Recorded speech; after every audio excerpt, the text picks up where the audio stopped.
Trump পর্যন্ত এখন রেগে গেছি। গতকালকে ট্রাম্পের ঘোষণা শোনেননি? 16 লাখ ভারতীয় আছে আমেরিকায়, এদের সব নাগরিকত্ব বাতিল করে পাঠিয়ে দেবে। আমাদের ব্যবসা বাণিজ্য তো আমরা অলরেডি বন্ধ করে দিয়েছি, এখন ওদের আলু পেঁয়াজ সব বর্ডারে পৌঁছতেছে। পাগল হয়ে যাবেন আপনি, কারণ আপনি আল্লাহর ঘর মসজিদে হাত দিয়েছেন। হ্যাঁ, কথা বলেন না কেন? 200 কোটি মুসলমানের কলিজায় তো আগুন দিয়েছে, 250 কোটি খ্রিস্টানের কলিজায়ও আগুন দিয়েছে এই উগ্রপন্থী এই হিন্দুরা। খ্রিস্টান মেয়েদের উলঙ্গ করে রাস্তায় হাঁটায়, তারা বসে থাকবে? ট্রাম্প কি খ্রিস্টান না? কথা বলেন না কেন? সে তো জাতে মাতাল হলো, অন্তত তাহলে ঠিক আছে। সে জানে না যে আমার মা, আমার বোন, আমার মেয়েকে উলঙ্গ করে হাঁটায়, দাঁড়া তোর 16 লাখ পাঠিয়ে দিচ্ছি, দেখ কি করে, সিঁড়ে খাবে। ও পাগল হয়ে মরবে, আমার মনে হচ্ছে ও পাগল হয়ে মরবে। আর যাদেরকে লাগিয়েছে এরা তো ডবল পাগল। ওখান থেকে উনি অনেকগুলো মিডিয়াকে কাজে লাগাচ্ছে উস্কানি দেওয়ার জন্য। তার ভেতরে ভারতের এই মলম বিক্রেতা, এই হকার, একটা সাংবাদিক নামের কলঙ্ক এরে দিয়ে এখন লাগিয়েছে। আমার মনে হয় এই যে তাবলীগ জামাতের ভেতরে যে 2টা দল, এদেরও কাউকে সে উস্কানি দিয়ে এই 4 জন মানুষকে হত্যা করার পেছনে সে দায়ী। আপনি খোঁজ খবর নেন, তদন্ত কমিটি গঠন করেন, দেখবেন ওর নাম বেরিয়ে আসবে। কালকেই বিকালে বেরিয়েছে যে ছাত্রলীগরা নাকি এভাবে জবাই করেছে, 4 জনকে পুরা জবাই করা হয়েছে। এটা মানুষ হয়ে মানুষ তো এদেশে জবাই করার নিয়ম বানিয়েছে ওরা। কথা বলে না কেন? দেশে 2006 সালের 28 অক্টোবর থেকে আরম্ভ হয়েছে। মানুষ পিটিয়ে মারার পরে ওরা আবার ড্যান্স দেয়, তাদের দ্বারাই সম্ভব মানুষ জবাই করা। এতদিন পর্যন্ত এই নামটা যাদের ছিল যে শিবির, রক কাটে, জবাই করে, পুরাটা মিথ্যা কথা। কালকে গোবিন্দ পরামানিক বলেছে না যে 54 বছরে বাংলাদেশ জামাতে ইসলামী এবং ইসলামপন্থীদের দ্বারা আমাদের এই দেশে অন্যান্য ধর্মের কোনো মানুষ অসম্মানও হয়নি, ক্ষতি হওয়া তো দূরের কথা। আমরা পাহারা দেই মন্দির। তো পৃথিবীতে এই মানবতার ধ্বজাধারী, গণতন্ত্রের ধ্বজাধারী, বিশ্ব মানবতার শত্রু এ আমাদের নিকৃষ্ট প্রতিবেশী এই ভারত, ওরা কালকেও মসজিদ ভেঙে ওখানে মন্দির বানানোর ঘোষণা দিয়েছে। বাংলাদেশে এমন রেকর্ড পাবেন কোনোদিন যে একটা মন্দির ভেঙে আমরা মসজিদ বানিয়েছি? বলেন। কারণ এই শিক্ষা ইসলামে নেই। ওয়ালা তাসাব্বুল্লাযীনা ইয়াদউনা মিন দুনিল্লাহ, আল্লাহ তাআলা জানিয়েছেন, হে নবী, ওদের দেবতাকেও গালি দেবেন না, কারণ ওরা না বুঝে আবার আল্লাহকে গালি দিয়ে ফেলবে। যেখানে দেবতাকে গালি দেওয়া পর্যন্ত আমাদের ধর্মে নিষেধ।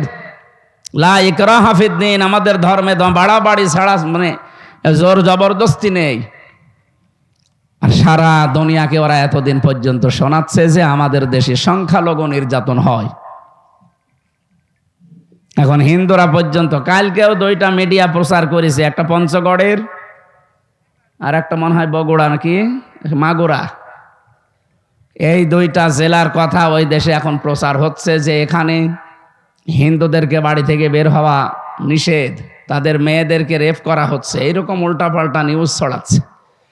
এটা করাচ্ছে কে আমরা কিন্তু জানি। 2 বোন পালিয়ে বসে নেই, ওরা ষড়যন্ত্র করেছিল বহু, একটাও কাজে লাগে না, এখন এই হিন্দুদের কাজে লাগাচ্ছে। হিন্দু মা বোন এবং ভাইদেরও ধন্যবাদ, তারাও জানিয়েছে না এই দেশে 5 তারিখের পর থেকে আমরা মনে হচ্ছে স্বর্গে আছি। আপনি আরো বেশি স্বর্গে থাকবেন, ইসলামটা আসতে দেন। এখনো পর্যন্ত ইসলাম না আসার কারণে যেগুলো হচ্ছে এইগুলো বন্ধ হবে ইনশাআল্লাহ। আমিরে জামাত ডাক্তার শফিকুর রহমান উনি ঘোষণা দিয়েছেন, এদেশে ইসলাম যদি আসে সবার আগে বন্ধ হবে চাঁদাবাজি। এটা যে কি মহামারী, অনেকে 5 তারিখের পর থেকে বুঝে হোক না বুঝে হোক আরম্ভ করেছিলেন, এটা বন্ধ হয়ে যাবে চিরতরে। আর দুর্নীতি, এই 2টার ঘোষণা পেয়েছি। যদি সত্যি ইসলাম আসে আর এই 2টা বন্ধ হয়ে যায়, বাংলাদেশ একটা মিনি জান্নাত হয়ে যাবে। এই কথা বলেন না কেন? যা আরম্ভ করেছে এই মানবতার শত্রুরা, ওরা খ্রিস্টানকেও ছাড়ে নাই। খ্রিস্টান মেয়েদের 2টা মেয়েকে উলঙ্গ করে ভারতে হাঁটিয়েছে। এটাকে আমি বানিয়ে বললাম? বলেন। এটা রেকর্ড হচ্ছে, সারা দুনিয়ায় ছড়াবে। সবচাইতে বেশি আমার তাফসির মাহফিলগুলো কলকাতায় চলে। আমি তো বহু এরিয়া ঘুরেছি ওদের, ও দাদারা খুব ভালো করে শোনে। শুনি এই যে মলম আছে, পকেট থেকে মলম বের করে, চুলকানির মলম। আমার মনে হয় ওর সব জায়গায় চুলকানি আছে, ওরে দেওয়া দরকার এই দেশের হিজড়াদের কাছে, জায়গা মতো চুলকানি দাও। কথা বলছেন না কেন? পৃথিবীর যে 6 জনের তালিকা আছে মানুষ হত্যার দায়ে, তার ভেতরে এই পাশের রাষ্ট্রের যে দায়িত্বে আছে ওনার নামটা আছে, আর যে পালিয়েছে ওনার নামও আছে। আমাদের স্বাধীনতা দিবসে যে ঘোষণাটা দিল আমরা মর্মাহত, আমরা অন্তরে আমরা খুব বেশি কষ্ট পেয়েছি। স্বাধীন করলাম আমরা, ওরা বলছে আমরা করে দিয়েছি। বলেন নাউজুবিল্লাহি মিন যালিক। এই রাষ্ট্রের মানুষ যারা দায়িত্বে আছে উগ্রপন্থী সবাই না, এরা যে মিথ্যা কথা বলে আজ বিশ্ব মিডিয়ায় প্রচার হয়ে যাচ্ছে। এরা এখন কক্সবাজার, চট্টগ্রাম, বান্দরবন, খাগড়াছড়ি, রাঙ্গামাটি নিয়ে নেবে, বলছে এগুলো নিলে আমাদের ব্যবসা নাকি ভালো হবে, ঘুরে আসা লাগবে না। আরে দাদা, আপনি কি যৌতুক নেবেন? আর মেয়ে তো পালিয়ে গেছে, কিসের যৌতুক? ও মেয়ের বিয়েই তো আমরা মানি না। ও মেয়ের বিয়ে মানেন আপনারা না? তারপরও যার সাথে গেছে, যে স্বামী স্ত্রীর সম্পর্ক এতদিন বলতো, যার সাথে গেছে ওর সাথে বিয়ে দিয়ে জায়েজ আছে, কারণ ওর ফুল হাতা আর আমাদের হাফ হাতা না। আর ওর কি, ও দাদা এখন যদি হাফ হাতা না হয়, ও দাদার সাথে বিয়ে দেওয়া জায়েজ আছে। আর দাদার যে বয়স, ও সাদা মুসলমানের দিতে গেলে গোড়া থেকে কেটে বাদ দিয়ে এলেন। আমি আর নিচে নামলাম না। যৌতুক চাই, যৌতুক দেওয়াও জায়েজ নেই, নেওয়াও জায়েজ নেই। মুশরিকের সাথে মুসলমানদের বিয়ে করা জায়েজ আছে, এটাকে আমি বানালাম। সূরা বাকারা 221 নম্বর আয়াতের মাঝের অংশে আছে, ওয়ালা তুনকিহুল মুশরিকিনা হাত্তা ইউমিনু। হে নবী, আপনি ঘোষণা দেন, দুনিয়াতে যতক্ষণ কোন মুশরিক পুরুষ মুসলমান না হবে, ঈমান না আনবে, তার সাথে মুমিন মা নারীর বিয়ে করা জায়েজ নেই। তা আমাদের মেয়ে সে যাই হোক, অন্তত হাজি তো।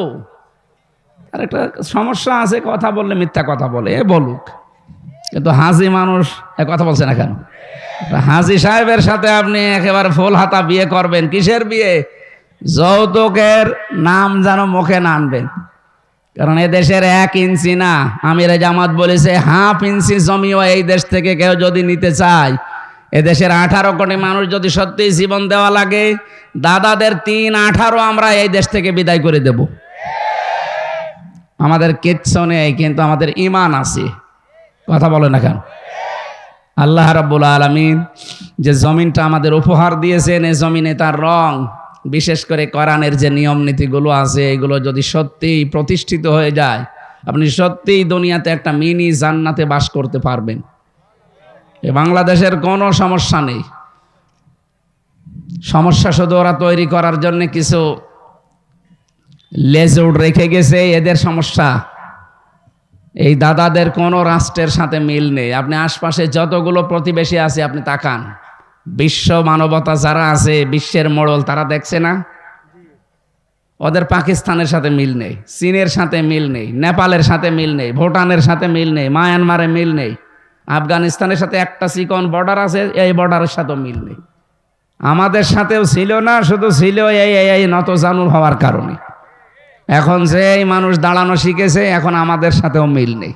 আমরা আহ্বান জানাচ্ছি, বয়কট করা যখন আরম্ভ হয়েছে ব্যক্তিগত কারণে না, ওরা যেহেতু আল্লাহর ঘর ভাঙে, এজন্য মান আহাব্বা লিল্লাহ, যাকে ভালোবাসলে আমরা আল্লাহর জন্য বাসি, ও আবগাদা লিল্লাহ, কারোর সাথে ঘৃণা করলে কার জন্য করি? বলেন বলেন। সুতরাং আপনারা আল্লাহর ঘরগুলো ভাঙছেন, মন্দির আছে এই ভুয়া ধোয়া তুলে। এখন যদি বলি যে ঢাকা স্বামীবাগে ইসকন মন্দির, 500 বছর আগে এখানে মসজিদ ছিল, কি করবেন বলেন? এদেশের একটা মন্দিরও থাকবে? বিশ্বে তো কোনো জায়গায় হিন্দুর সংখ্যা বেশি নেই, পিটিয়ে সোজা করে ফেলবে। বিশ্বে 1 নম্বরে জাতিতে আছে খ্রিস্টান, তাদের মেয়েকে আপনারা উলঙ্গ করে হাঁটান। বারবার বলছি এ কারণে এটা সামাম দুনিয়ায় ছড়িয়ে যাক। এই মানবতার নামে শত্রু এরা। 200 কোটি মুসলমানের এখন ইমানের দাবি, আমার মনে হয় এদের ঐক্যবদ্ধ হওয়া দরকার। ভারত বয়কটের ডাক দেওয়া দরকার। এই কথা বলেন না কেন? এটা ইমানের এখন দাবি, কারণ ওরা মসজিদ ভাঙে। কি ভাঙে? গরু খাওয়ার অপরাধে কালকে ওদের সংসদে দাঁড়িয়ে একজন মুসলমান এমপি জানিয়েছে গরু খাওয়ার অপরাধে মুসলমানদেরকে জবাই করে। কমন সেন্সের কমন থাকলে গরুকে কেউ মা বলে ডাকে? হ্যাঁ, গরু যদি আপনার মা হয় তাহলে আপনার বাবা কোনটা? বাবা তাহলে ওইটা আপনার বাবা মনে হয় আশপাশে আছে না। হিন্দু ভাইরা যারা আছেন এ দেশে, আপনি মন খারাপ করবেন না। আমরা এই দেশে যারাই বাস করি, জন্ম নিয়েছেন যারা এ দেশের, তারা সম্মানিত এবং বৈধ নাগরিক। আমরা মাইনরিটি মেজরিটি মানি না, সব আমরা এক। এই ধোঁয়া তুলে এতদিন আমাদেরকে দাবিয়ে রেখেছিল। আমাদের বুদ্ধিজীবীগুলো হত্যার পেছনে ওরা দায়ী। এক কথা বলে না কেন?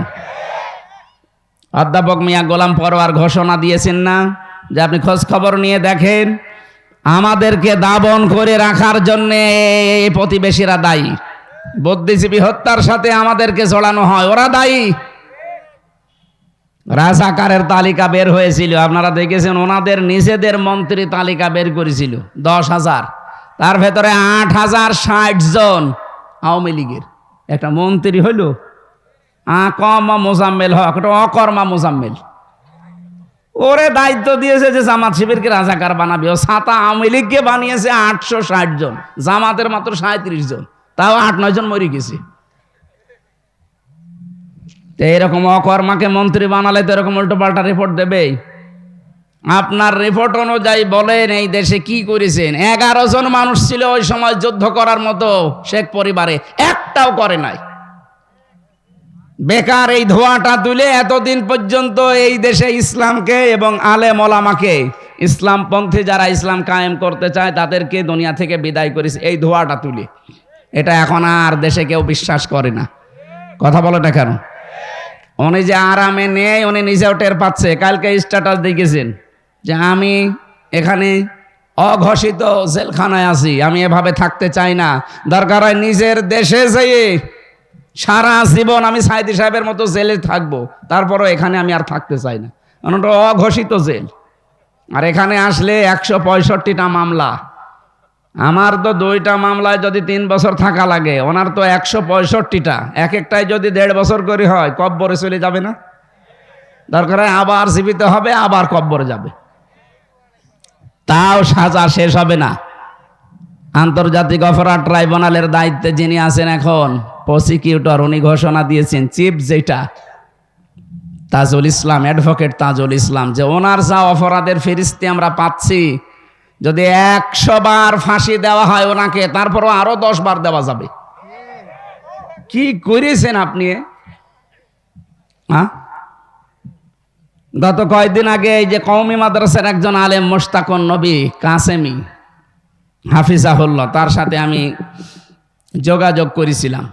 উনিও ছিল মাটির নিচে এই আয়না ঘরে, ওনারে নিয়েও গিয়েছিল। ওখানে আমি মাঝে মাঝে দেখতাম রাতের বেলা হঠাৎ করে 3-4 জন কালো পোশাক পরা এসে বলে, ওই রেডি হন। কি রেডি হন মানে? যার ঘরের সামনে যে বলবে রেডি হন, তার মানে তারে আজকে ক্রস দেবে। মুখ বেঁধে, চোখ বেঁধে, হাত বেঁধে নিয়ে সারা দিন সারা রাত শুধু ঘোরায়। কোথায় নিয়ে যায় কেউ জানে না।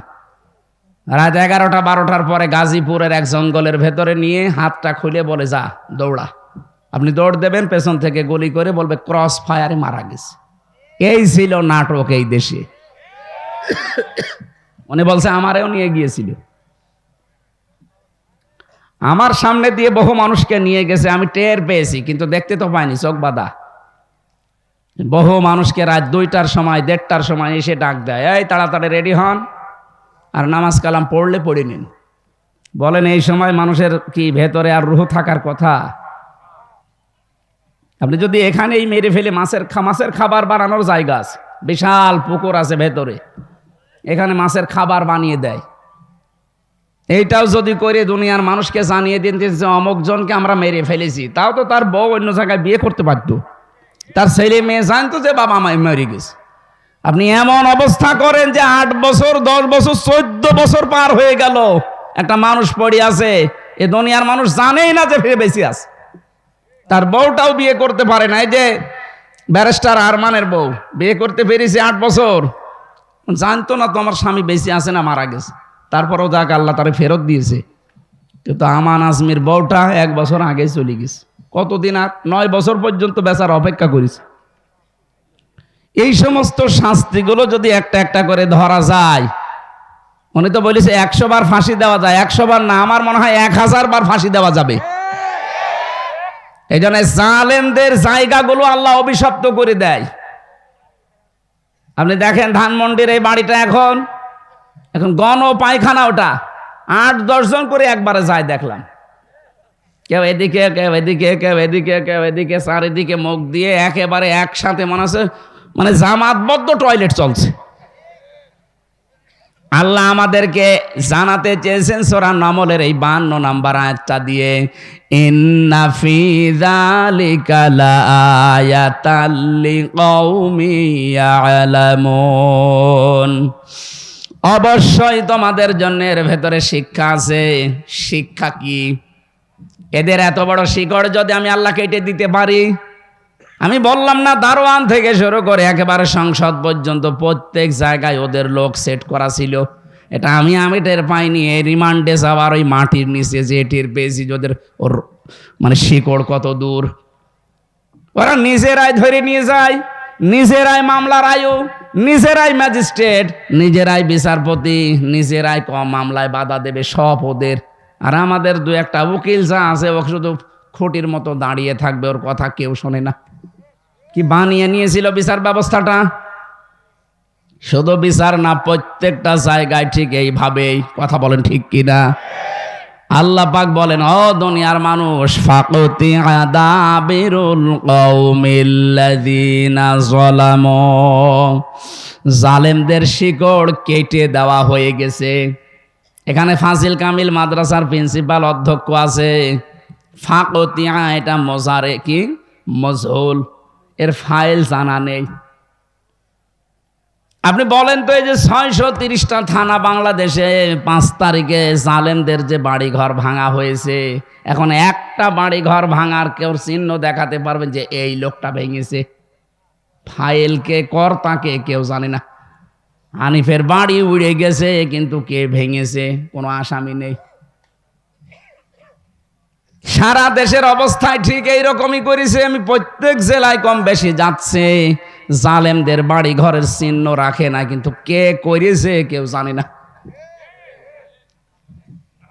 আল্লাহ তাআলা বলেন, শোনো, এরপরেও যদি শিক্ষা না নাও, আগামীতে যারা বসবে চেয়ারে এরাও যদি এদের মতো জালেম হয়, তাদের বাড়িও আমি কিন্তু জনসৈন্য পরিত্যক্ত করে দেব। এই জন্য আমরা সাবধান। অনেকেই 5 তারিখের পরে চাঁদাবাজি আরম্ভ করেছেন, থামেন আপনি। আজকেও ভিডিও দেখলাম, একজন চাঁদাবাজি করছে নারায়ণগঞ্জে বন্দরে। আপনি এখনই এই সাহস পেয়ে গেছেন থালা হাতে না পেতেই। থালা হাতে পেলে কি করবেন, এটা জনগণের বোঝা হয়ে গেছে। এই জন্য মানুষ আস্তে আস্তে মুখ ফিরিয়ে নিচ্ছে। কথা বলে না কেন? আগস্টের 5 তারিখের আগে মাত্র 100 জনের 15 জন মানুষ চাইতো এদেশে ইসলাম কায়েম হোক, কোরআনের শাসনে দেশে আসুক। এখন 100 জনের 58 জন মানুষের তালিকা হচ্ছে, জরিপ আসতেছে 100 জনের 58 জন মানুষ চাচ্ছে দেশে কোরআন কায়েম হোক। কারণ সবাই এখন বুঝে ফেলেছে যে ওরা থালা হাতে না পেয়ে চাঁদাবাজি করে, থালা হাতে পেলে কি করবেনি। এই জন্য যারা এর উপরে টিকে থাকতে পারছে, এই 3 মাস কয়েকদিন হয়ে গেল এখনো পর্যন্ত কাদা গায়ে লাগেনি। এই কথা বলেন না কেন? আমরা পারতাম না? এ মানুষগুলো পারতো না চাঁদাবাজি করতে? এদের শরীরে শক্তি কম ছিল, আপনার চাইতে নির্যাতিত কম হয়েছে এরা, কিন্তু করে নাই, কারণ আমাদের ধর্মে ওইটা নেই। কথা বলেন না কেন? আমাদের যে আদর্শ আমরা মেনে চলি, মুহাম্মদুর রাসূলুল্লাহর আদর্শে এটা নেই যে কারোকে জোর করে চাঁদাবাজি করা লাগবে। হ্যাঁ, জুলুম অত্যাচার নির্যাতনের শিকার হয়েছিলাম, আমরা মাফ করে দিয়েছি, কিন্তু মাফ পেতে হলে আপনার কিছু করা লাগবে। যার কাছে অপরাধ করেছিলেন 15.5 বছর আগে, তার কাছে যাবেন, যে বলবেন যে ভাই ভুল হয়ে গেছে, কি করা লাগবে বলেন, আপনার ক্ষতিপূরণ দিতে আমি রাজি আছি। কি ক্ষতিপূরণ না দিলে সে যদি বলে না আপনার মাপ নেই, আপনার আসলেও মাপ নেই।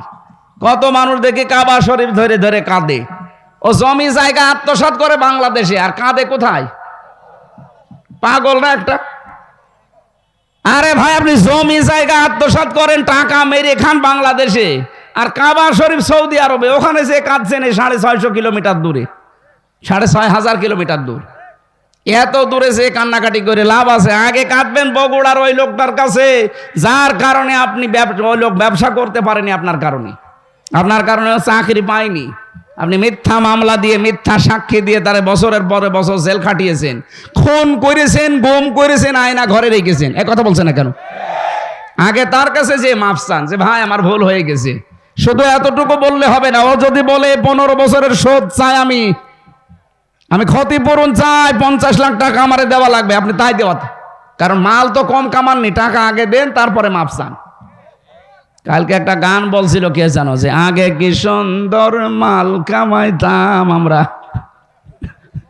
আসলেও তো তাই ছিল। খাপের খাপ মমতাজের বাপ মিলে গেছে।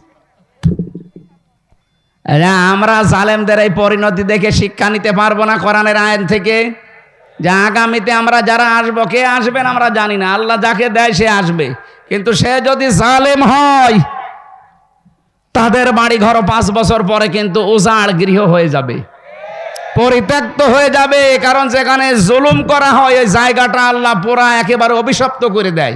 এর বাস্তব প্রমাণ এই জালেমদের বাড়িগুলো। আল্লাহ তুমি আমাদেরকে বাঁচাও, বলে না আমিন। আমরা কোরআনে কারিমের সূরা বাকারার 190 নম্বর আয়াতটা পড়েছি। এখানে 7টা বিষয় আছে। আমরা কোরআন থেকে কথা বলার জন্য যেহেতু বসেছি, আপনারা শুনবেন না?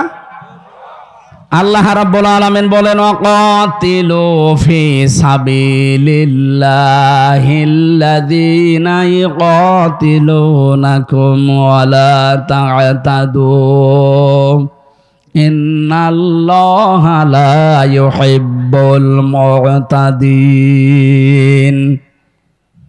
এখন কত কিছু এর আগে বলা লাগে, যে শানে নজরুল আছে, ঐতিহাসিক প্রেক্ষাপট আছে। সূরার তেলাওয়াত আমরা করলাম, তাফসীর করার জন্য যে নিয়ম নীতিগুলো বলতে হয়, সময়ের অভাবে সব বাদ দিয়ে আমরা সরাসরি যাচ্ছি ব্যাখ্যায়। আল্লাহ পাক বলেন, কাতিলু, লড়াই করো। কে বলছেন? ফি সাবিলিল্লাহি, আল্লাহর রাস্তায়। একেবারে কাটা কাটা কথা, কোনো ভেতরে কোনো প্যাঁচ গোছ নেই। আল্লাহ বলেন লড়াই করো আল্লাহর রাস্তায়। এই আয়াত শুনেই মনে হচ্ছে আল্লাহ মনে হয় মারামারির পক্ষে। হ্যাঁ, কোরআনে কারিমে সূরা আনফালের ভেতরে আছে, নবীজিকে আল্লাহ জানিয়েছেন। সূরা আনফালের এটা 17 নম্বর আয়াত সম্ভবত। রব্বুল আলামিন নবীজিকে জানিয়েছেন, ফালাম তাকতুলুহুম ওয়ালাকিন্নাল্লাহা কাতালাহুম। হে নবী, আপনি তাদেরকে হত্যা করেননি, হত্যা করেছি আমি আল্লাহ নিজে তাদেরকে। এটা যখন নবীজি নিজে হিজরত করার জন্য বাড়ি থেকে বের হবেন, ওই সময় বিশ্ব নবীকে আল্লাহ বলেছিলেন, শুধু একটু বালি হাতে নেন, সামনের দিকে ফিকে মারেন, সূরা ইয়াসিনের কয়েকটা আয়াত তেলাওয়াত করে, বাকি যা করা লাগে আমি আল্লাহর কুদরত করবে। নবীজি তো সামনের দিকে বালি মেরেছিলেন, কয়েকটা কাফেরের গায়ে লাগার কথা ছিল তাদের চোখে মুখে, কিন্তু চারিদিকে যারা দাঁড়িয়ে আছে 42 জন, এদের চোখে মুখে নাকে গেল কি করে? রব্বুল আলামিন পরবর্তীতে জানিয়েছেন, ওমা রমাইতা ইয রমাইতা ওয়ালাকিন্নাল্লাহা রমা। হে নবী, আপনি শুধু বালি নিক্ষেপ করেছিলেন, এতটুকুই আপনার কাজ শেষ, বাকি যা করার আপনি কিছুই করেননি। ওইটা আমার জিবরাইল সঙ্গে সঙ্গে হাতে নিয়ে নেয়, প্রত্যেকটা কাফেরের চোখে মুখের ভেতরে এটা দিয়ে দেয়। ওরা হাত ডলতে থাকে, চোখ ডলতে থাকে, মাঝখান থেকে আপনাকে আমি আল্লাহ বের করে দেই।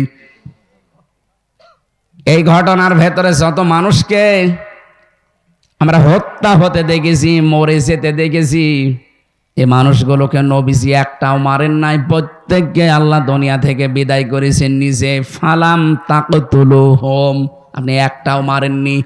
ওয়ালাকিন্নাল্লাহা কাতালাহুম, বরং আল্লাহ তাদেরকে হত্যা করেছে। এ শব্দটা শুনলে অনেকে আজ খারাপ মনে করে, ইসলাম তাহলে মারামারি কাটাকাটি হত্যা। আরে ভাই, ইসলামের নিয়মগুলো আল্লাহ বুঝে শুনেই দিয়েছেন। কারণ মানুষের যা চরিত্র, এই যে 4 জন মানুষকে ছাত্রলীগ যদি সত্যিই মেরে ফেলে, এখনো তো তদন্ত হয়নি, যেহেতু বলতেছে সাতপন্থী যারা, তারা যে ছাত্রলীগকে ভাড়া করে আমাদেরকে জবাই করা হয়েছে, এটা যদি সত্যি প্রমাণ হয়ে যায়, এই খুনিদেরকে আপনি শুধু ওয়াজ করে জীবন অবিরত রাখতে পারবেন না। এদেরকে যদি থামাতে হয়, আমার মনে হয় এদেরকেও ঠিক ওইভাবেই জবাই করা লাগবে। ওরা 4 জন মেরেছে, ওদের 8 জনকে জবাই করে দেন জনসম্মুখে, দেখবেন এমনি টাইট হয়ে যাবে।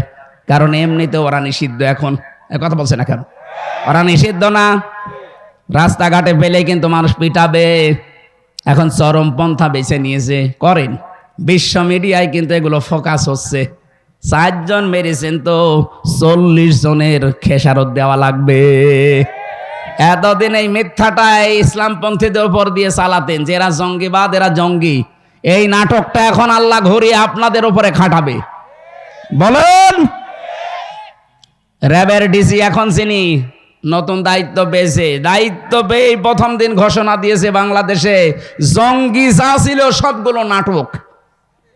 আমি তো এই 3 বছর যতগুলো মানুষের সাথে মিশেছি জেলখানায়, জঙ্গিদের ভেতরে মাঝে মাঝে আমার নিয়ে যেত। কিসের জঙ্গি? ওরা ছাত্র শিবিরের সদস্য ধরে নিয়ে এসে বলছে যে জঙ্গি। এখন নেন ঠেলা, একটা নিরপরাধ মানুষের উপরে দোষ চাপিয়ে দিয়েছিলেন, আমা ইয়াকসিব খতিয়াতান আও ইসমান সুম্মা ইয়ারমি বিহি বারিয়ান ফাকাদ ইহতামালা বুহতানা ওয়া ইসমাম মুবিনা। সূরা নিসার 113 নম্বর আয়াত। কোন মানুষ যদি নিজে অন্যায় করে আর অন্যায়টা নিরপরাধ একটা মানুষের উপরে চাপিয়ে তাকে কালার করে দেয়, বিপদে ফেলে দেয়, আল্লাহ পাক বলেন ও যেন প্রকাশ্য পাপের বোঝা বহন করে নিয়ে বেড়ায়। ওরা যে আজ প্রকাশ্য পাপের বোঝা, ওরা যে খুনি, ওরা যে গণহত্যাকারী, সারা দুনিয়া এখন জানতেছে। এই মিথ্যা তহমতটা আমাদের উপরে এতদিন দিয়ে চালিয়েছে। আমার নামেও জঙ্গি মামলা দিয়ে 3 বছর আটকিয়ে রাখলো। এখন নেন আপনার নামে, এখন আসলটা চলছে। কথা বলে না কেন? এই জন্য ইসলামের ঔষধগুলো আল্লাহ বানিয়েছে ঠিক ওই কায়দায়। যেখানে যেরকম দরকার ঔষধ, ওখানে ওই রকম পাওয়ারফুল দেওয়া লাগে। এখানে আমি 100 পাওয়ার ঔষধ লাগবে, 10 পাওয়ারে দিলে হবে? সুতরাং হত্যার পক্ষে আল্লাহ না, কিন্তু বাস্তবতা ঠিক রাখতে হলে মাঝে মাঝে এরকম ঔষধ দেওয়া লাগে। আমার মনে হয় বাংলাদেশ এখন শান্ত করার জন্য যারা এই 4 জন তাবলিগ জামাতের মানুষকে হত্যা করলো, এদের খুঁজে ওইভাবেই জবাই করা দরকার। কারণ আল্লাহ তো আর হত্যার বিপক্ষে না, আইন দিয়েছে এই সংশোধনের জন্য। আর আমরা চাচ্ছি এ দেশটা সংশোধন হোক নাকি? যে 9টা বিষয় ছিল বৈষম্য বিরোধী ছাত্র আন্দোলনে, তাদের এইটাও ছিল যে আমরা সংস্কার চাই, আমরা সংশোধন চাই। যে সংশোধনে তো করতে চাচ্ছি, আপনি যা করেছেন উল্টিয়ে ওইটা যদি আপনার পক্ষে বিপক্ষে কাজে লাগানো যায়, ঠিক আপনি টাইট হয়ে যাবেন। আমরা চাচ্ছি খুব তাড়াতাড়ি এই 4টা মানুষ হত্যার বিচার করা হোক, খুব তাড়াতাড়ি। কথা বলে না কেন? সে যাকেই মেরেছেন মানুষ তো সে, কেন আপনি তাকে হত্যা করবেন ঘুমন্ত মানুষকে?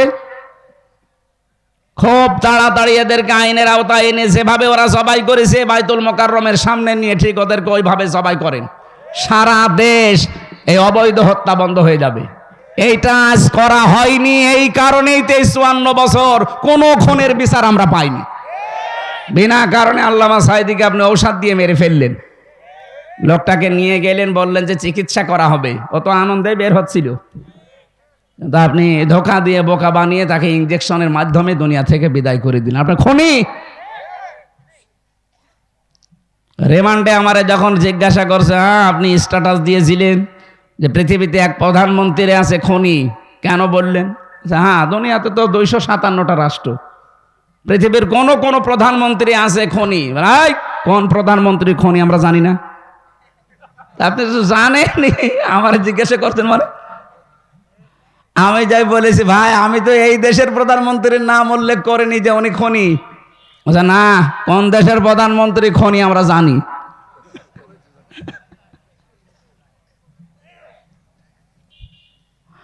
এই জন্য এখানে শাব্দিক অর্থ শুনে মনে হচ্ছে আল্লাহ মনে হয় মারামারি কাটাকাটি এ হত্যার পক্ষে না। আল্লাহ হত্যার পক্ষে না।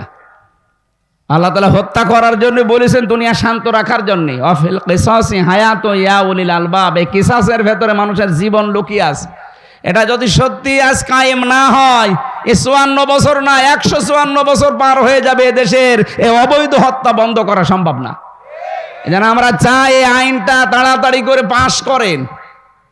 যেহেতু দেশের সংবিধান এখন সংস্কার চলছে, 96% মুসলমান এই দেশে। কত বলেন না কেন? আমরা তো চাই 4% যারা অন্য শান্তির আছে তারাও চাচ্ছে যে শান্তি চাই। তো শান্তি চাইলে এর উপরে আর শান্তি দেওয়ার কিছু নেই। 77টা আয়াত দিয়ে আল্লাহ একটা সূরা নাজিল করেছেন, নাম তার সংবিধান, সূরা ফুরকান। নাম কি? 77টা আয়াত আছে, 73টা ধারা আছে।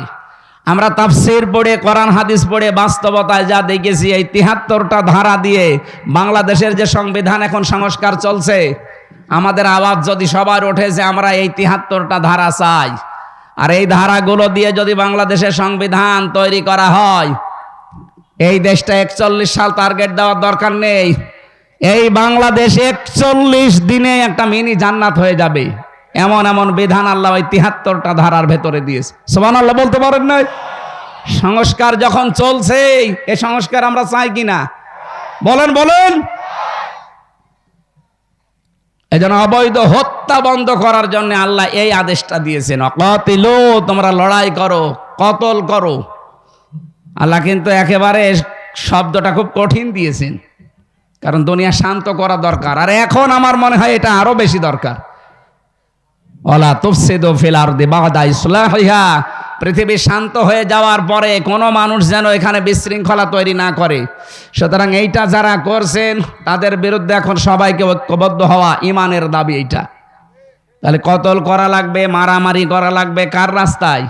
ফি সাবিলিল্লাহ। এই রাস্তাটাই আল্লাহর। নামাজ এটা আল্লাহর রাস্তা, রোজা আল্লাহর রাস্তা, হজ আল্লাহর রাস্তা। আমি পড়া কোরআনে পাইনি, আপনি পাইলে কোনো আয়াত বলেন।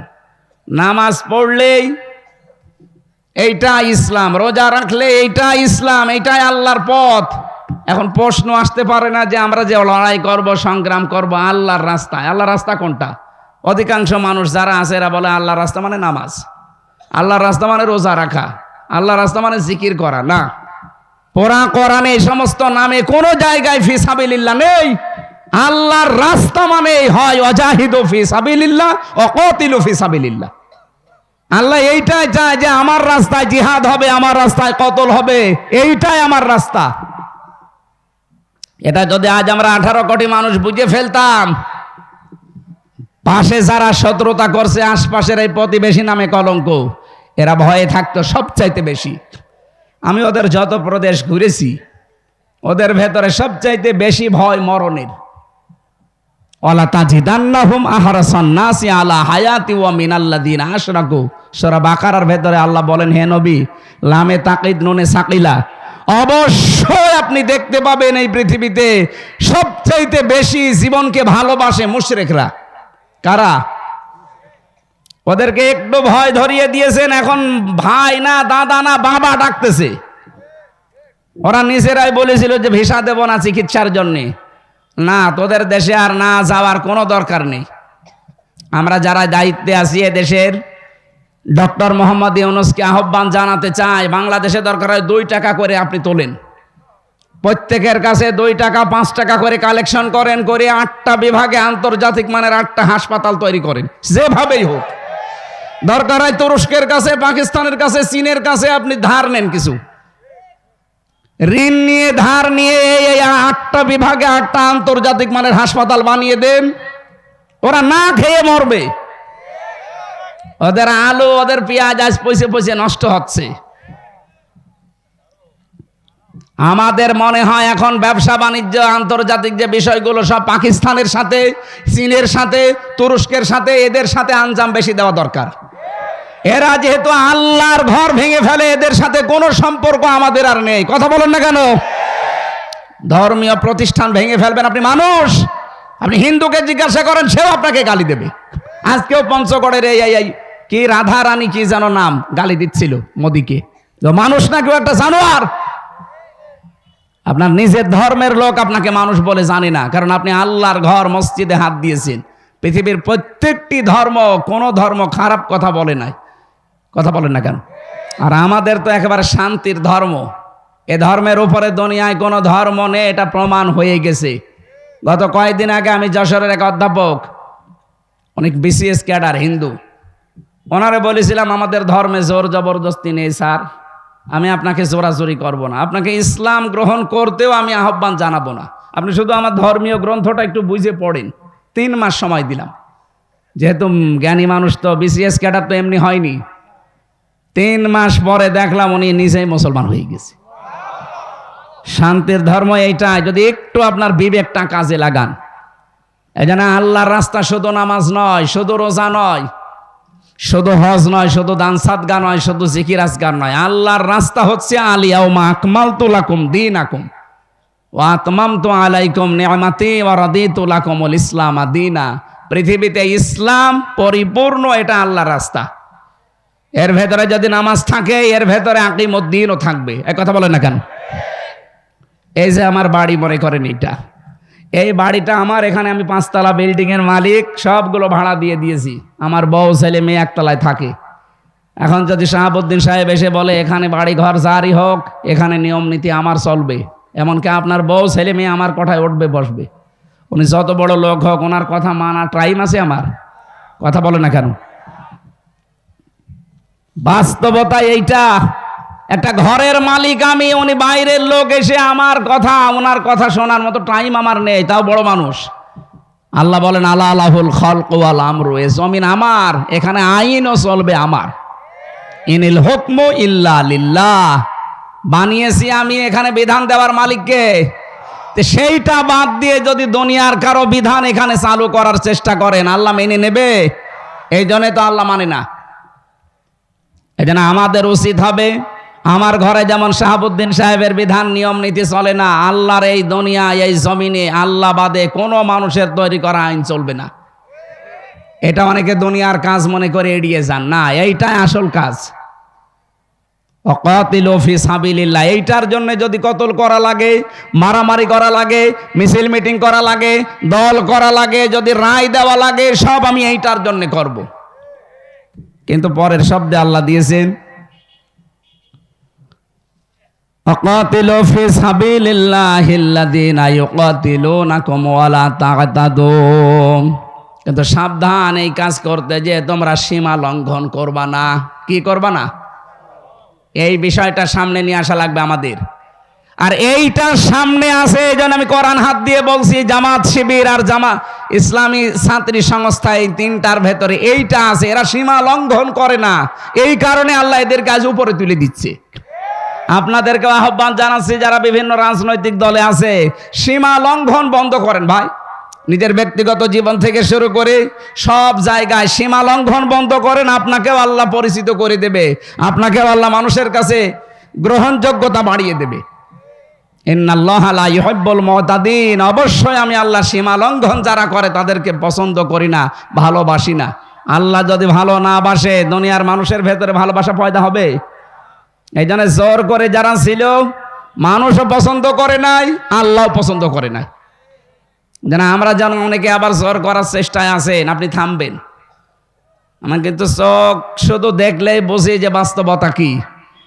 অনেকে এখনো পর্যন্ত লেগে আছেন যে আমরা যেভাবেই হোক যাবো। আপনি কি করবেন? সে জোর করেছে, কি হয় দেখলেন না? জোর করেছে হয়তো টিকে থাকা যায়, কিন্তু বিদায় নেওয়ার সময় কুকুরের চাইতেও লাঞ্ছিত হয়ে আল্লাহ বিদায় দেয়। এইটাই কোরআনের কথা। ইন্নামা নুমলি লাহুম লিয়াজদাদু ইসমা ওয়া লাহুম আযাবুম মুহিন। মানুষের পাপ যখন খাপের খাপ পরিপূর্ণ হয়ে যায়, তখন আল্লাহ অপমানজনক শাস্তি তাকে দেয়। এই দুনিয়াতে বহু মানুষ জোর করে টিকে থাকার চেষ্টা যারা চালিয়েছে, তাদেরকে আল্লাহ জাতির সামনে ঘৃণিত, নিন্দিত এগুলো বানিয়ে দিয়েছে। হাজ্জাজ বিন ইউসুফের নাম শোনেননি? এও জালেম ছিল। মন্ত্রী পরিষদ এসে একদিন বলছে, বাদশাহ আপনার জন্য বাইরে আমরা যেতে পারি না। আপনাকে তো গালি দেয়, আমাদেরকেও গালি দেয়। এই 15.5 বছরে তাই হয়নি? এক কথা বলেন না কেন? ও বলছে আমারে গালি দেয় কে আমি দেখবো। রাস্তায় গেছে ছদ্মবেশ নিয়ে, গ্রাম্য এক লোকের সাথে দেখা। ওই বেটা বাচ্চা হাজ্জাজ বিন ইউসুফ, লোকটা কেমন? ওই ও তো জালেম, ও জালেম, ও জালেমের বাচ্চা জালেম। যেই বারবার সালেম বলে ওর মেজাজ খারাপ হয়ে গেছে। ডাক দিয়ে বলছে বেটা আমারে চেনো? না, আমি সে হাজ্জাজ বিন ইউসুফ। ও মনে মনে ভাবে আল্লাহ আমার তো আজকে মাথা থাকবে না। ডাক দিয়ে বলছে বাদশাহ আপনি আমারে চেনেন? না তো, আমি এই গ্রামের ওই লোক যার মাসে 2 দিন মাথা খারাপ হয়, আজকে তার পয়লা দিন। তোর মাসে 2 দিন মাথা খারাপ হয়, আজকে প্রথম দিন, তার মানে আর একদিন হবে। পাগল, ওই দিন পাগল বইলে বেঁচে গিয়েছে, তাছাড়া বাঁচার কথা ছিল। আমরা এই 15.5 বছরে পাগল বইলেই বেঁচেছিলাম। কথা বলছে, জোর করে থাকা যায় না ভাই। এখনো যারা এই ধান্দায় আছেন যে থাকবো যা হয় হবে, কিচ্ছু পারবেন না, কারণ সে সিস্টেম এখন পাল্টিয়ে গেছে। তত্ত্বাবধায়ক সরকার আবার আসতেছে। কি আপনি দেখেননি কালকের পেপার? আবার ঘুরে আসতেছে। আগামীতে কেউ যেন 5 বছর জুলুম করে আবার টিকে থাকবে, ভয়ে ভয়ে থাকা লাগবে। আল্লাহ রাব্বুল আলামিন 7 প্রকার মানুষকে তিনি পছন্দ করেন না। তার ভেতরে প্রথম নম্বরে যারা সীমা লঙ্ঘন দুনিয়ায় করে, সেই জান্নাত থেকে শুরু হয়েছে। সীমা লঙ্ঘন করলে আল্লাহ পাক তাকে শাস্তি দিয়েছে। আমাদের আদি পিতা মাতা সীমা লঙ্ঘন করেছিল, গাছের কাছে যাওয়া নিষেধ ছিল, গিয়েছিল, সীমা লঙ্ঘন, আল্লাহ দুনিয়াতে পাঠিয়ে শাস্তি দিচ্ছে। হযরতে মুসা আলাইহিস সালাম এমনিতে রাগী নবী ছিলেন। একদিন ডাক দিয়ে বলছে বাবা, রুহের মানে ওই যে মেরাজে যাওয়ার সময় 2 নবীকে কথোপকথন করেছিল। কয়েকটা বর্ণনা তাফসিরে আছে, এই বর্ণনাটাই সঠিক। ডাক দিয়ে বলছে আব্বাসান, আপনি কোন কারণে এই গন্ধম গাছের কাছে মাকে নিয়ে গেলেন আর ফল খেলেন? যদি ফল না খেতেন তাহলে তো আর এই দুনিয়ার এই ঝঞ্ঝা বিক্ষুব্ধ পৃথিবীতে আমাদের আশা লাগতো না। এই ঝামেলার দুনিয়ায় ফেরাউন আমাকে খালি তাড়িয়ে নিয়ে বেড়ায়। হযরত আদম আলাইহিস সালাম বলেছিলেন বেটা যদি ফল না খেতাম তো তোমরাও তো হইতে না। আমি ফল খেয়েছিলাম, অন্তত তোমরা দুনিয়ায় এসেছো, আবার কাজকর্ম করো, এরপরে আবার যে আমাদের আসল বাড়ি ওই বাড়ি ফেরত যাবা। কিন্তু আমাদের সীমা লঙ্ঘন যদি দুনিয়ায় আসার পরও আবার হয়, ওই যে বাড়ি থেকে আসলাম ওই বাড়ি আর ফেরত যাওয়া হবে না, আর একটা বাড়ি আছে জেলখানা। সুতরাং ওই বাড়িতে যেন আমাদের যাওয়া না লাগে। জেলখানা দুনিয়ারটাই যেরকম দেখলাম, আল্লাহটা না জানি কত কঠিন। আল্লাহটা কঠিন হবে না? আল্লাহ তাআলা বলেন লা ইয়ামুতু ফিহা ওয়ালা ইয়াহইয়া, এমন জাহান্নাম বানিয়েছি মরবেও না বাঁচবেও না। এজন্য প্রথম নম্বরে আল্লাহর ঘৃণিত বান্দা তারা যারা সীমা লঙ্ঘন করে। আজকে থেকে কোনো কাজে যেন আমরা সীমা লঙ্ঘন না করি। আল্লাহ আমাদের তৌফিক দিন এই আমলটা করার, বলেন আমিন। আমরা যারা জেনা ব্যভিচারে আছি, প্রশ্ন আসতে পারে জেনা ব্যভিচার আমার জীবনে নেই। হ্যাঁ আমি জানি, কিন্তু আপনার চোখের জেনা, আপনার মুখের জেনা, আপনার হাতের জেনা, পায়ের জেনা, কলবের জেনা, এগুলো হচ্ছে। এই দেশটাতে এখনো যেহেতু ইসলামী পর্দা কায়েম হয়নি, এই জন্য হচ্ছে। কি 2টা ঔষধ আল্লাহ দিয়েছেন, যদি মেনে চলতে পারেন, আমি সহ প্রত্যেকেই, সে যেই বয়সেরই আছেন, প্রত্যেকেই যদি এই 2টা ঔষধ মেনে চলতে পারি আল্লাহর দেওয়া, তাহলে জেনা থেকে বেঁচে থাকা যাবে। 15 দিন মাত্র আমল করেন। আজ যারা পরকীয়া প্রেমী আছেন, নিজের স্ত্রী বাদ দিয়ে অন্যের সাথে লাইন করেন, এটাও বন্ধ হয়ে যাবে। নিজের স্ত্রী বাদ দিয়ে অন্যের সাথে যারা লাইন করে, নিজের স্বামী বাদ দিয়ে অন্যের সাথে যারা লাইনে আছে, এমনি না, এটা কারণ আছে। কারণ স্বামীর কাছ থেকে স্ত্রীর কাছ থেকে ওই রেসপন্স পায় না, তখন ও বাধ্য হয়ে আলাদা রাস্তায় যায়। অথচ নিজের স্ত্রী বাদ দিয়ে ইল্লা আলা আজওয়াজিহিম আও মা মালাকাত আইমানুহুম ফাইন্নাহুম গায়রু মালুমিন, নিজের স্ত্রী বাদ দিয়ে অন্য কোনো মহিলা কামনা করাই জায়েজ নেই, করাই জায়েজ নেই। সেখানে আমরা পরকীয়া প্রেমে অনেকে আসক্ত, এখানে মনে হয় নেই। কারা কারা করছেন হাত তোলেন তো। না, এ জেলায় থাকে, এ জেলায় সব আল্লাহর ওলি বাস করে, এ জেলায় নেই, অন্য জেলায় থাকতে পারে, এই জন্য বলছি। যারা নিজের স্ত্রীর প্রতি আজ আকর্ষণ হয় না, অন্যকে দেখলেই ভালো লাগে, তাদের জন্য বলছি 15 দিন আমল করবেন। এটা সূরা নূর 30 নম্বর আয়াত। وقل للمؤمنين يغضوا من أبصارهم ويحفظوا فروجهم ذلك أزكى لهم আল্লাহ পাক বলেন, এ মুমিন পুরুষেরা, পরনারী দেখলেই তোমরা চক্ষু নিম্নগামী করবা। কে বলছেন? বলেন বলেন। এটা প্রথম ঔষধ। শুধু 14 জন পুরুষ মানুষ, 14 জন পুরুষ মহিলা বাদ দিয়ে, 14 জন মহিলা বাদ দিয়ে যদি আপনি দুনিয়ায় যত মহিলা আছে এই মহিলাগুলোর দিকে তাকাতে গেলে অবশ্যই আপনাকে চক্ষু নিম্নগামী করে ফেলা লাগবে। এই যে রাস্তাঘাটে হাঁটতেছে, ওই 14 জন মহিলার ভেতরে বা 14 জন পুরুষের ভেতরে যদি ওটা না পড়ে, আমি মিলিয়েছিলাম তাফসির থেকে, আল্লাহর নবী মুহাম্মদ রাসূলুল্লাহকে সূরা নিসার 21 নম্বর আয়াতের তাফসিরের ভেতরে জানিয়েছে, হে নবী, 14 জন মহিলা সম্পর্কে আপনি তাদেরকে জানান। নিজের মা, নিজের বোন, নিজের মেয়ে, নিজের পুত্রবধূ, ভাইয়ের মেয়ে, বোনের মেয়ে, এরকম 14 জনের তালিকা সূরা নিসার ভেতরে আছে। যদি এই 14 জন পড়ে যায় সামনে, আপনি তাকাতে পারবেন, কিন্তু মুখমণ্ডল, হাতের কবজি আর পায়ের পাতা বাদ দিয়ে বাকি জায়গায় তাকানো যাবে না। কথা বুঝতেছেন? নিজের যুবতী মেয়ে যদি সামনে পড়ে, হাত দেখতে পারবেন, তার মুখমণ্ডল, হাতের কবজি, পায়ের পাতা, বাকি শরীর কিন্তু বাবার সামনে ঢেকে রাখা লাগবে। অনেকে আজ আধুনিক পরিবারে দেখি, শুনি যে মেয়েরা বাবার সামনে হাফ প্যান্ট পরে থাকে। নাউজুবিল্লাহি মিন যালিক। এজন্য অঘটনও ঘটে যায়। আল্লাহর প্রতিটি বিধানের ভেতরে শিক্ষা আছে, না নেই? এই জন্য আমরা সব কথা বলছি, এই 14 জন মহিলা বাদ দিয়ে যারাই সামনে পড়বে, মন যদিও চাই কন্ট্রোল করে চক্ষু নিম্নগামী করবেন। আর লজ্জা স্থানের হেফাজত করা লাগবে। 15 দিন একটু কাজ করে দেখেন, দুনিয়ার কোনো মহিলার প্রতি আর আপনার আকর্ষণ যাবে না। তখন সব আকর্ষণ আপনার জায়েজ স্ত্রীর প্রতি যাবে। আল্লাহ আমি সহ যারা আসলাম এই ঔষধগুলো মেনে চলার তৌফিক দিন। 2 নম্বরে লজ্জা স্থানের হেফাজত করা বড় কঠিন হয়ে গেছে এই আকাশ সংস্কৃতির কারণে। এগুলো সব এখন আমাদের কাছে আসে। এই জায়গায় যে কত কঠিন নিজেকে কন্ট্রোল করার, বিশেষ করে যুবক মানুষ যারা, আমি সহ যারাই আছি, আমাকে সহ আল্লাহ প্রত্যেককে যেন নিজের পক্ষ থেকে সাহায্য করে এই জেনা থেকে বাঁচার তৌফিক দেন, আমিন।